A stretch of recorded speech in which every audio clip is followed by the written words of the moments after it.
Iginiit ng ilang senador na karapatan ng Senado ang maglabas ng resolusyon na kumukondena sa mga pahayag ng Chinese Embassy laban sa mga opisyal ng Pilipinas. Ito ang tugon ni Senator Erwin Tulfo sa pahayag ng China na anti-China umano ang Senate Resolution No. 256.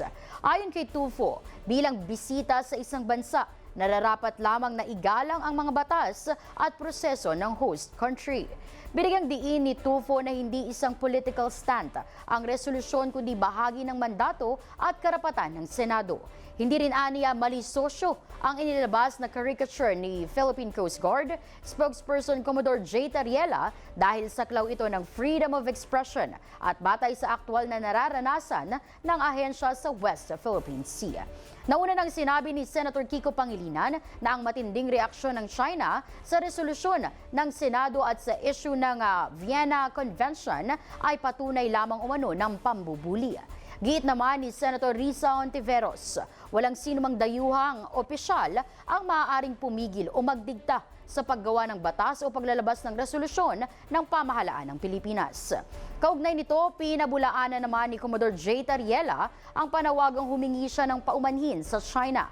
Ayon sa PCG spokesperson, wala siyang dapat ihingi ng tawad dahil hindi rin naman humingi ng paumanhin ang China sa mga paglabag nito sa karapatan ng Pilipinas sa West Philippine Sea. Samantala, sinabi ng ilang senador na ipinauubayan nila sa Department of Foreign Affairs o DFA ang magiging tugon sa pahayag ng China na hindi sila mapipigilan ng mga resolusyon dahil umano'y umaaksyon lamang sila batay sa kanilang sinasabing Code of Conduct. Kasabay nito, umani naman ng batikos si Senator Alan Peter Cayetano matapos niyang pahayagang dapat humingi ng paumanhin si Tariela sa China.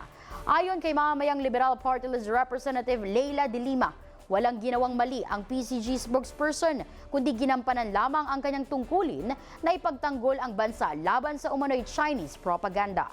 Giit ni De Lima, ang panawagang magsorry si Tariela ay tila pagmamaliit sa isang opisyal na hayagang nagsusulong ng pambansang soberanya at integridad ng teritoryo ng Pilipinas. Dahil dito, may ilang personalidad umanong tinatawag ngayon na Chinadors o yung mga taong mas pinipiling ipagtanggol ang posisyon ng China kaysa suportahan ang mga Pilipinong naninindigan para sa interes ng bansa.